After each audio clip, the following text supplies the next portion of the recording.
Селям алейкум, хайрлах шамлар, добрый вечер. В эфире телеканала АТР вы смотрите информационно-аналитическую программу «Бугунь». В студии для вас работаю я, Гульсу Михалилова. Следующие 40 минут с гостями, которые подключатся к нам в эфир в онлайн-режиме, мы обсудим основные события и новости сегодняшнего дня. Вы также можете присоединяться к нашему эфиру. На экраны ваших телевизоров режиссеры периодически выводят номер телефона +3 8073 419 41 58. Звоните нам абсолютно бесплатно по Вайберу. Присоединяйтесь по скайпу atr.tv. Это наш адрес. Звоните, задавайте интересующие вас вопросы по теме. Нам важен ваш голос. Ну а мы наш эфир начинаем со следующего информационного сообщения. Североатлантический альянс увеличил свое присутствие в Черноморском регионе из-за оккупационной политики России и будет продолжать наращивать там силы, в том числе в кооперации с партнерами Украиной и Грузией. Об этом генсек НАТО Йенс Столтенберг заявил перед завтрашней встречей министров иностранных дел Альянса и союзников. Столтенберг сообщил, что ситуация будет обсуждаться 2 декабря на встрече глав МИД стран НАТО, также с участием министра иностранных дел Украины Дмитрия Кулебы. Ми підсилюємо нашу політичну і практичну підтримку, так як бачимо, що Росія збільшує військову присутність не в останню чергу в Криму. Тому нам потрібно і далі зміцнювати свою присутність в регіоні. Політолог-міжнародник Петр Олещук підключається к нашому ефіру. Пане Петро, вітаю вас. Алло. Добрый вечер. Добрый вечер, да. Наладили связь, плохо вас слышали, но сейчас уже все прекрасно. Пане Петро, вот о чем говорит усиление присутствия Североатлантического альянса в Черноморском регионе и какой это месседж подает России? Ні, в принципі, питання присутності в Чорноморському регіоні Північно-Атлантичного альянсу, воно не нове. В різних формулюваннях воно піднімалося раніше неодноразово. І тут просто треба нагадати про офіційну, скажімо так, мотивацію, яку використовували росіяни. В них багато було пояснень стосовно обґрунтування анексії Криму, починаючи від якихось там історичних міркувань, воля народу, але я думаю, всі ми пам'ятаємо це сакраментальне, що якщо б не прийшли ми, то прийшли б солдати НАТО і тому подібне. Але насправді ніяких бажань якимось чином зазіхати на щось на території України саме НАТО ніколи не висловлювало ні публічно, ні не публічно. Водночас, так або інакше, цей регіон на даний момент є черговою зоною нестабільності у світі. І всі на це змушені реагувати, тому що потенційно ця нестабільність, от ви знаєте, тривалий час говорили про Балкани як про порохову діжку Європи. А зараз скидається на те, що Чорноморський регіон, він перетворюється на подібну порохову діжку. Дуже вже багато суперечностей, дуже багато гравців і найголовніше агресивних гравців, таких як Росія. І я думаю, що в будь-якому випадку всі серйозні гравці це прекрасно розуміють і тому не можуть не демонструвати зацікавленість в ситуації в Чорноморському регіоні. Давайте подключим сейчас к нашему эфиру народного депутата Украины, фракция «Слуга народа» и главу постоянной делегации парламентской ассамблеи НАТО Егора Чернева. Он с нами сейчас на прямой связи. Пане Егоре, вітаю вас. Доброго вечера. Доброго вечера. Ну что ж, завтра в Турции состоится встреча глав МИД стран НАТО, на которой также будет принимать участие руководитель нашего внешнеполитического ведомства Дмитрий Кулеба. Есть ли у вас информация, какие именно вопросы будут подниматься на этой встрече? Тут основним чином буде підніматися питання, звісно, що присутності НАТО чи посилення присутності НАТО в Чорноморському регіоні. Це питання щодо прав людини, дотримання або недотримання, насправді, прав людини у Криму та питання пропозиції щодо приєднання до Кримської ініціативи, яка зараз просувається МЗС України. Насколько инструментарий и механизмы НАТО могут стать эффективными в вопросе деоккупации полуострова? Це це дуже складне насправді питання, тому що ми знаємо, що є 5-та стаття договору Альянсу, яка каже, що напад на одну з країн НАТО є нападом на всі країни НАТО. Тому, звісно, що наше приєднання, потенційне приєднання до НАТО, воно може залишити поза дужками саме питання Криму та Донбасу, допоки він не буде деокупований. Звісно, що зараз НАТО висловлює таку досить жорстку позицію щодо Російської Федерації. Воно абсолютно однозначно висловлюється щодо нашої підтримки і територіальної цілісності. І я думаю, що основними дієвими елементами тиску на Російську Федерацію залишається все ж таки санкції, санкційна політика всіх членів НАТО, і вона залишається, і вона така досить суттєва. Більш того, після зміни адміністрації президента з Сполучених Штатів, я думаю, що роль НАТО ще більше посилиться, и санкційна политика також. Безусловно так, а учитывая последнее заявление Янса Столтенберга, который заявил, что Североатлантический альянс уже увеличивает свое присутствие в Черноморском регионе из-за оккупационной политики России, вот что это означает, в каком масштабе можем мы ожидать это увеличение этого присутствия, какой месседж сейчас НАТО подает России? Насправді потрібно розуміти, що Росія так себе поводить не тільки в Чорноморському регіоні. Розглядати виключно цей регіон не досить правильно, тому що вона те саме робить в Баренцевому морі, те саме робить в Балтійському морі. Тобто вона намагається вибудувати такий кордон мілітаризований між всім західним світом та Росією. І зараз знову ж таки, яким чином буде посилюватися, тут потрібно зауважити на існування, на виконання ще такої конвенції Монтрьо, яка дозволяє перебувати в Чорному морі кораблям країн не Чорноморського регіону виключно 21 день і не більше тонажа 30 тисяч тонн. Но только согласие Турции, если я не ошибаюсь, по конвенции Монтрьо. Так, саме так. Тобто Турція в мирний час може пропускати з Середземного моря до Чорного моря кораблі не чорноморських держав виключно до тонажа 30 тисяч тонн та не більше, ніж на 21 день. Тобто посилення можливо буде кораблями чорноморських країн, це Румунія, це Болгарія, це Туреччина, звісно що, і якимось ротаційним шляхом це може бути ще і там Сполучені Штати, це Британія, але не більше ніж на 21 день.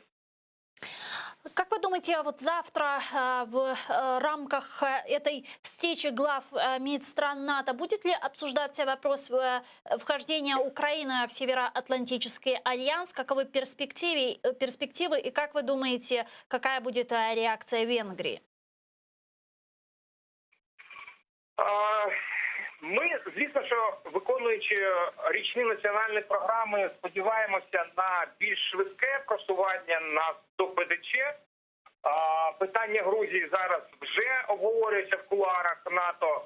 До України дещо більше питань, ну і Україна дещо все ж таки більше, ніж Грузія. І тут ми маємо все ж таки швидше виконувати реформи,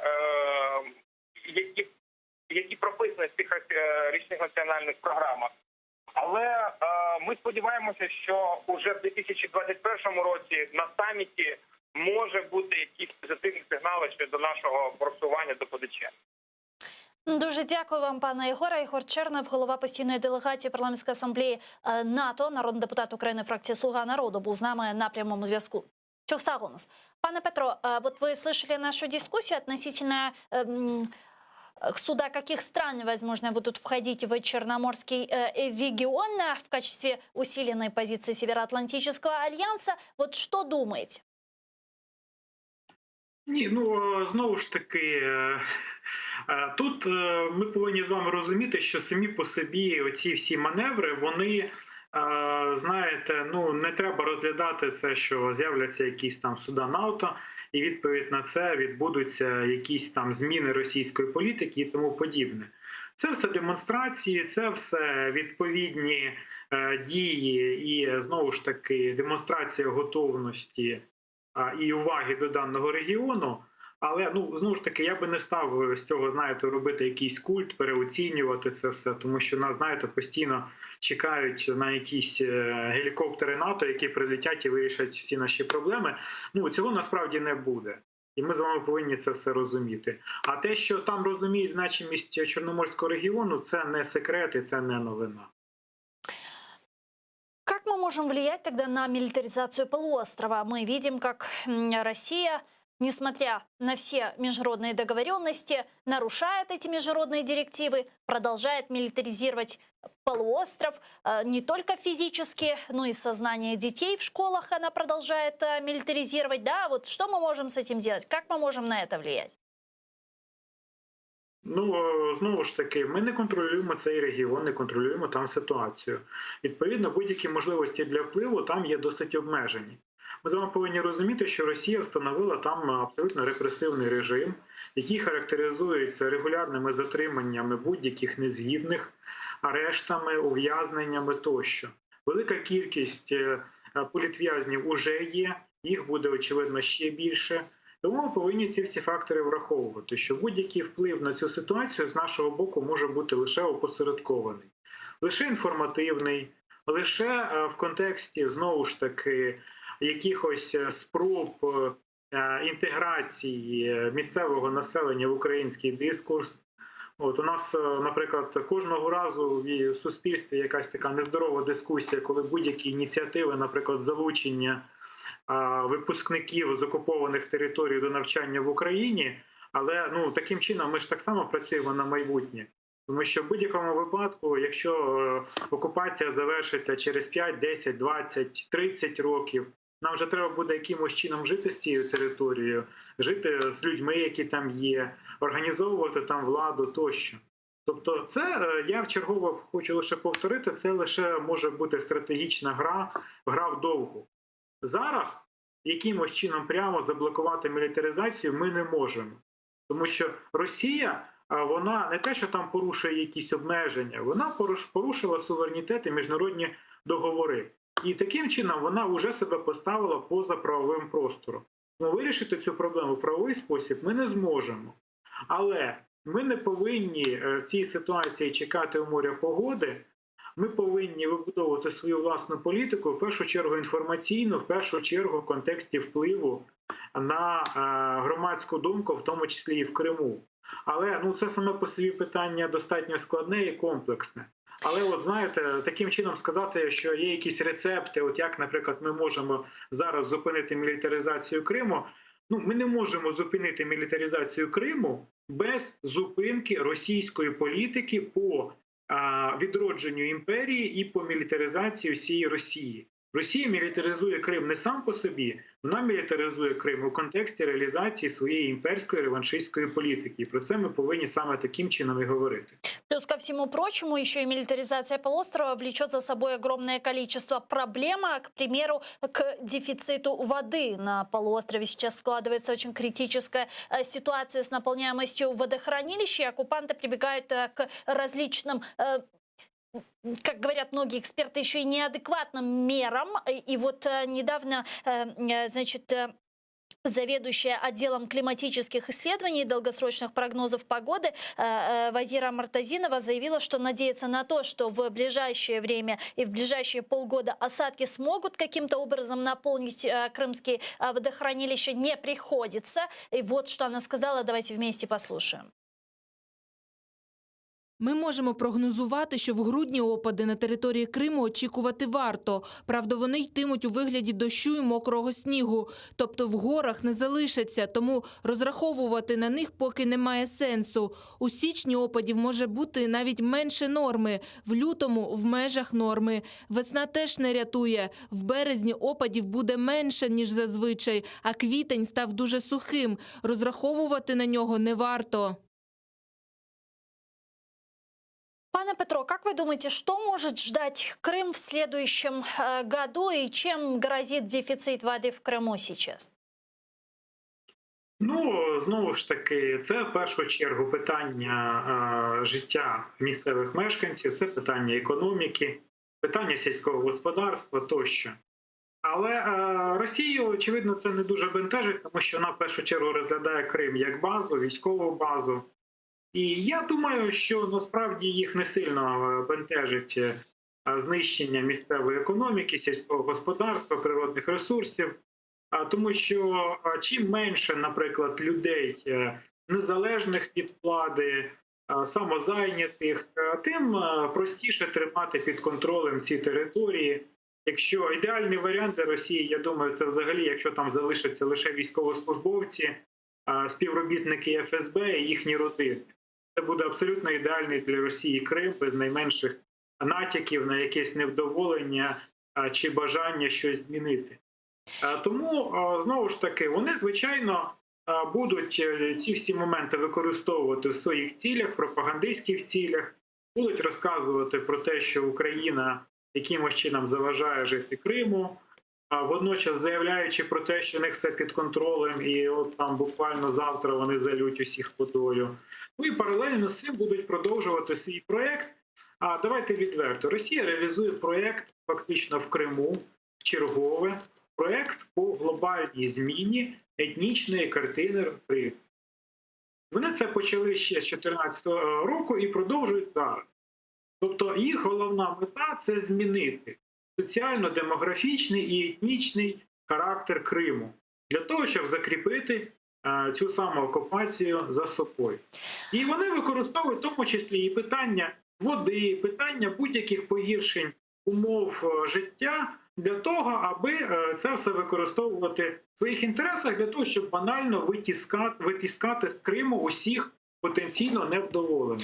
В Министерстве иностранных дел Украины говорят, что эти экологические, гуманитарные вопросы будут подниматься и на инициированной сейчас правительством, властью крымской платформы по деоккупации, саммит которого должен пройти уже в мае следующего года. Вот как вы думаете, крымский саммит, крымская платформа станет ли эффективным инструментом разрешения выше указанных вот этих проблем и в конечном итоге деоккупации полуострова? Ну, я знову ж таки вважаю, що це досить важливо, що нарешті Україна, Офіс президента поставили питання Криму як предмет для міжнародного обговорення. Тому що, на жаль, з 2014 року, окрім декларацій на рівні Радбезу ООН, серйозного міжнародного обговорення питання Криму не велося. Росія домоглася свого в тому контексті, що вона домоглася винесення начебто питання Криму за дужки. Тобто от всі міжнародні відповідні консультації в тому самому нормандському форматі стосувалися виключно питання Донбасу, а Крим, начебто от його треба зараз відкласти, а потім уже до нього повертатися. І насправді оця проблема, вона в тому числі і не сприяла врегулюванню конфлікту на Донбасі. Тому що таким чином ми заклали формулу, що ми повертаємося до питання Криму після Донбасу, і це означає, що Росія не зацікавлена вирішувати питання Донбасу ніколи. Тому що як тільки питання Донбасу буде вирішено, значить можна буде повертатися до питання Криму. Тому сам факт цієї платформи – це вже досить важливо, це вже вагомий фактор зміни української зовнішньої політики, але справді ми повинні до цього підготуватися, підготувати аргументи. Екологічні аргументи – це дуже важливо, тому що екологія – це не лише питання України, це не лише питання абстрактної справедливості чи якихось абстрактних міждержавних домовленостей або суверенітету, це питання, яке стосується життя багатьох людей за межами України так само. Тому що будь-яка екологічна катастрофа в Криму – це іще, крім того, загроза і удар по низці країн Чорноморського регіону. І вони це повинні розуміти.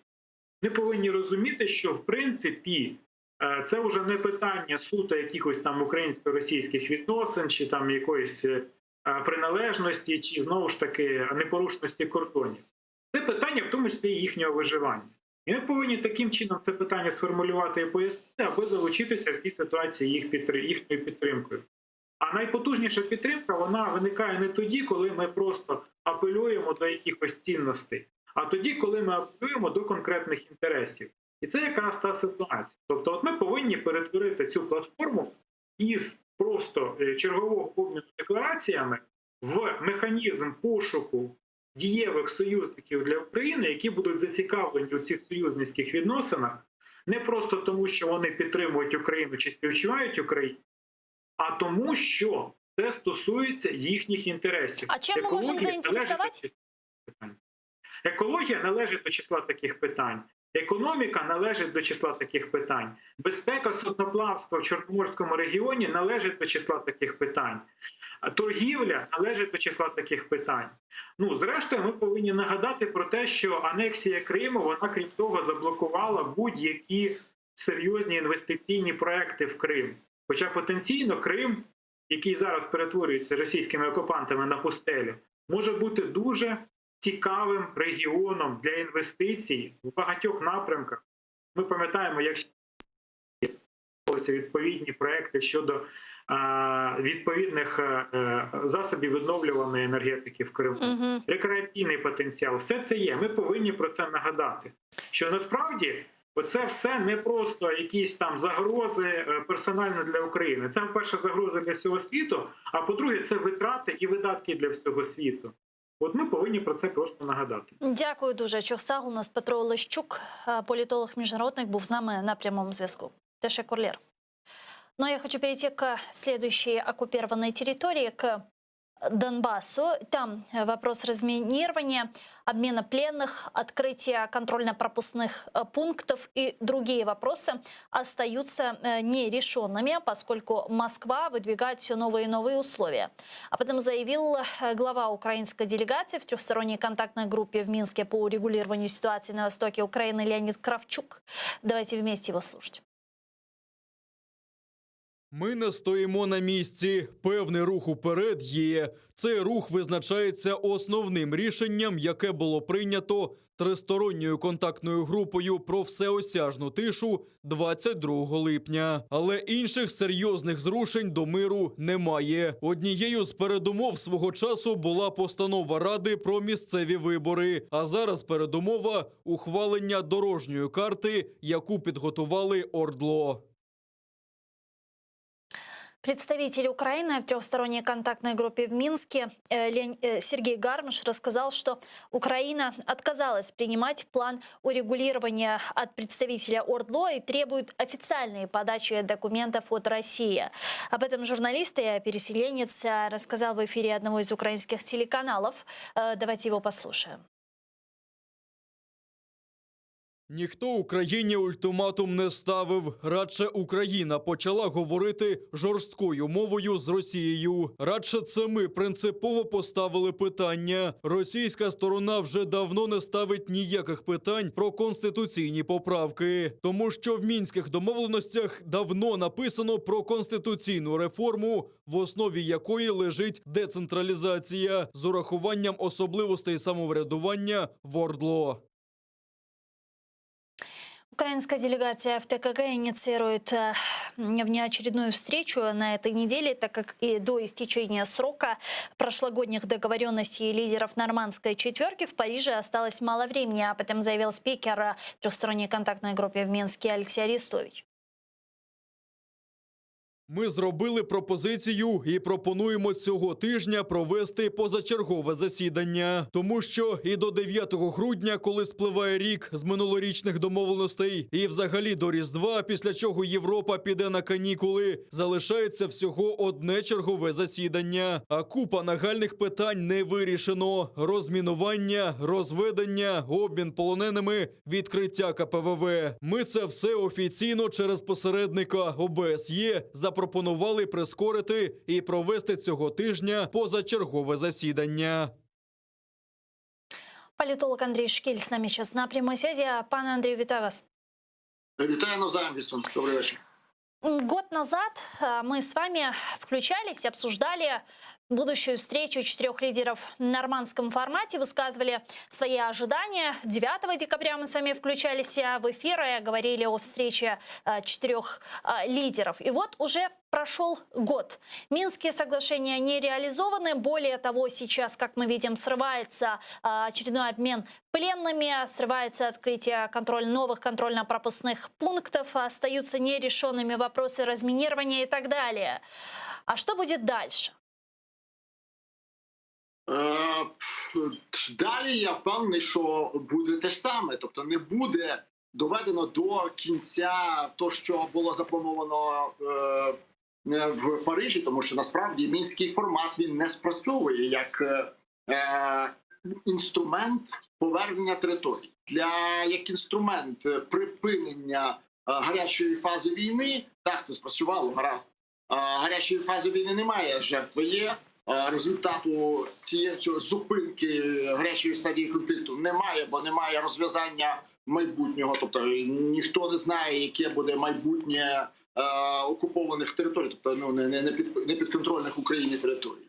І властиво з тим застоєм і пов'язана реакція України. Тут зразу зрозуміло, для чого потрібен був Арестович, для чого був потрібен властиво зміна, скажімо, фронтмена ТКГ. Це спрацьовує, тому що тут головне демонструвати бажання продовжувати процес, а не бажання його реалізовувати. Бо реалізувати мінські домовленості не може жоден зі сторін, навіть разом не може. Тобто головним гальмом, головним стримуючим фактором реалізації мінських домовленостей чи будь-яких інших є Росія. Росії не потрібно вирішення українських проблем, а Росії потрібно створювати нові проблеми в Україні. Бо коли у себе не все гаразд, тобто в Росії, коли палає Білорусія і тільки великими зусиллями вдалося загасити полум'я в Хабаровську, то, звичайно, дуже необхідний приклад, негативний приклад бачите, якщо ви знову будете проти мене, проти Путіна, проти сучасного стану справ Росії, буде так, як в Україні, буде розділена, розшматована країна, буде війна, буде будь-що інше. Ті самі провокації з так званим військовим призивом на територію ОРДЛО. Це все одні ті ж самі сцени з тої самої опери. Тобто опера все те ж саме, тобто створення проблем України. Як Україна їх має розв'язувати? Ну, з огляду на той фактор, що Росія не може бути стороною процесу. Но очевидно, что в рамках трехсторонней контактной группы подобные вопросы развязать невозможно, как мы видим. Ні, в ній неможливо розв'язати, тобто вирішити ті насущні питання, які є в Україні. Тобто нам треба повернути контроль на територію. ТКГ не може цього зробити. Вона виконала свою функцію, зараз має бути або створена нова структура, або вона має бути розширена, але в будь-якому випадку вона має бути переформатована. Ну тут у меня действительно возникает вот вопрос, возможно, он глупый, но я просто пытаюсь понять, а в чем тогда смысл работы процесса в рамках трехсторонней контактной группы, если Россия выдвигает свои условия, на которые, естественно, мы пойти не можем, мы выдвигаем свой план совместных шагов по урегулированию, на которые, естественно, не соглашается Росія, в чому смисл? Дивіться, тут треба відповідати на питання «Кіпродект». Кому це вигідно? Вигідно Росії. Росії вигідно, щоб був мінський формат. Він потрібен для того, щоб демонструвати незговореність України. От вона не може, вона не встане, вона хоче, ну але тим не менше. Бачите, нічого не виходить. Бо якщо цей формат припинити, тоді Україна буде вирішувати сама проблеми із навіть Росією. Що поки що Росія до цього як мінімум не готова. Тобто головним гальмом вирішення проблем в цій чотирьохсторонній групі, її розв'язання, її подальша доля лежить в Кремлі. Тобто Україна має з цим тільки через це розуміння працювати в цій самій групі. І я думаю, що в більшості випадків оцей білий шум, який створює українська частина чотирьохсторонньої групи, пов'язаний з тим, щоб привернути увагу, це зрозуміло, треба і це правильно, і продемонструвати, що ми то готові, але не готова Росія. Росія, в свою чергу, демонструє те саме. Вони кажуть, ну ми готові, хай проведуть вибори, і тоді ми будемо приступати до подальших дій.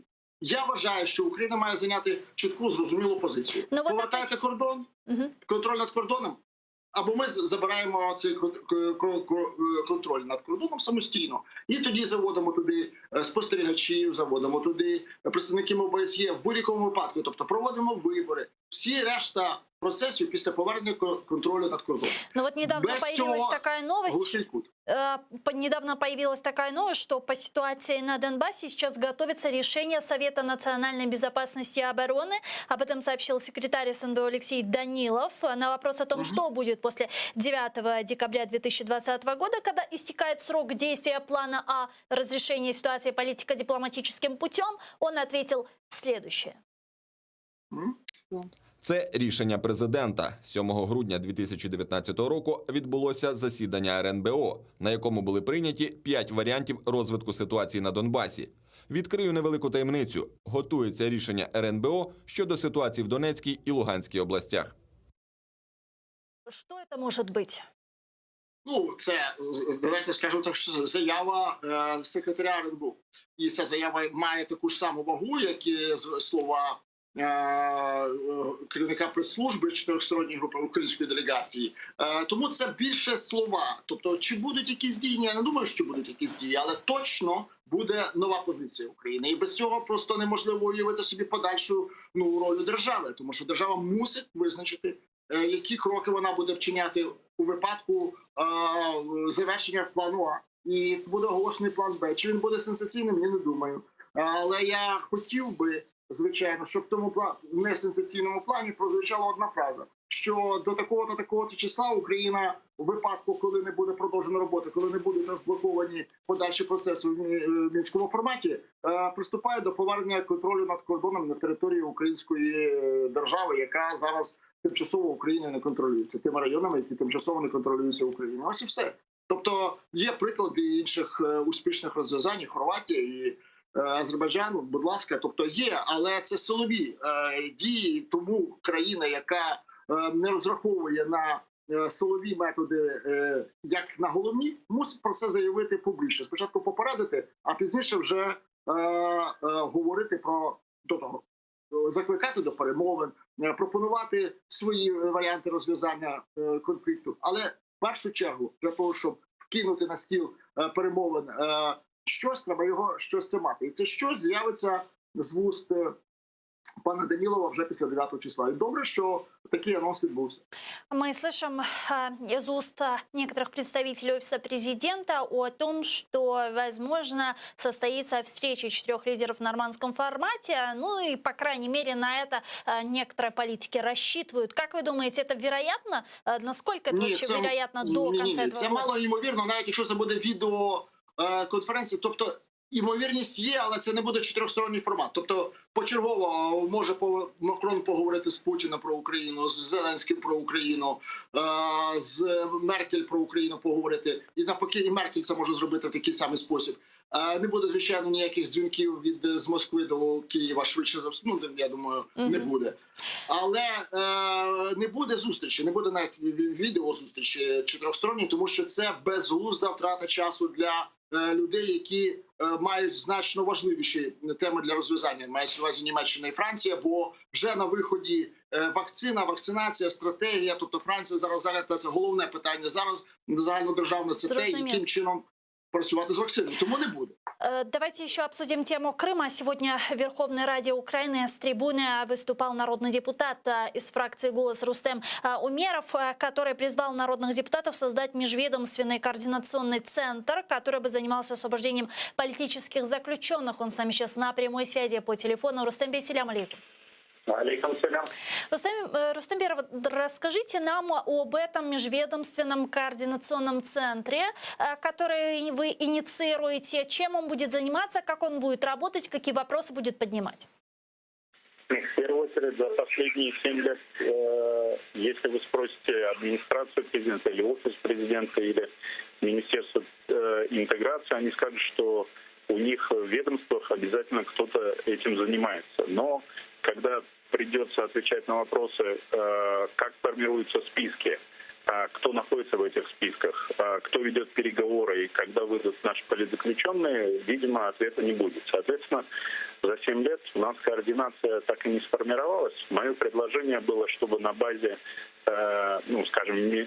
такого межведомственного координационного центра присутствовали все представители всех ведомств, которые занимаются. Это значит служба безопасности, это офис президента, это Мининтеграции, возможно, какие-то правозащитные организации и члены Меджлиса, возможно, сам председатель.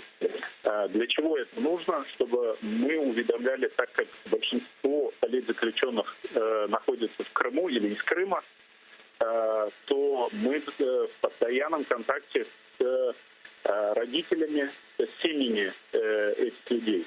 И у нас не всегда достаточно информации о том, как идет прогресс по этому вопросу. Соответственно, и было предложено мною, чтобы мы создали межведомственный координационный совет.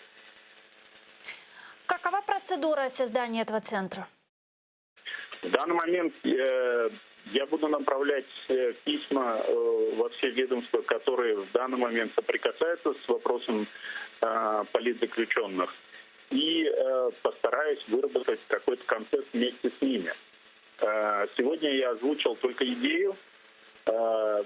Конечно, согласен, что в каждом из ведомств офиса президента, Мининтеграции, в СБУ есть соответствующие эксперты и коллеги, которые занимаются этим вопросом. Нам нужно будет обязательно туда по умолчанию, чтобы Меджлис был частью этого процесса и входил в этот координационный совет.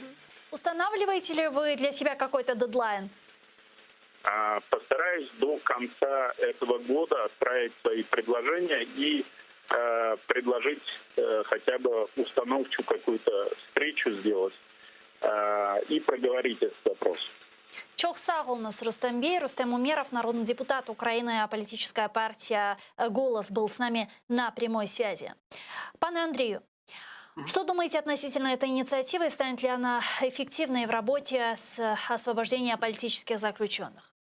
Ну, будь-які кроки в напрямку звільнення політв'язнів є добрими. Це вже добрий ефект буде, що буде створена така міжвідомча координаційна група. Але я вважаю, що однією з задач було би добре поставити перед цією групою, щоб зв'язувати не тільки відомства українські і включати туди українські недержавні організації, неурядові, але й підключати ще західні, європейські, в першу чергу, неурядові організації. Дуже багато їх є, і вони активно включалися у звільнення українських політв'язнів з російських в'язниць, зокрема і Сенцова, і групу людей, які були арештовані практично одразу після Революції Гідності і перебували в Росії, тому в російських застінках. Тому я думаю, що такий координаційний центр був би дуже вдало вписався в європейський контекст. Тобто брати і залучати державі неурядові організації не дуже зручно, а ось такому координаційному центру було б якраз дуже комфортно і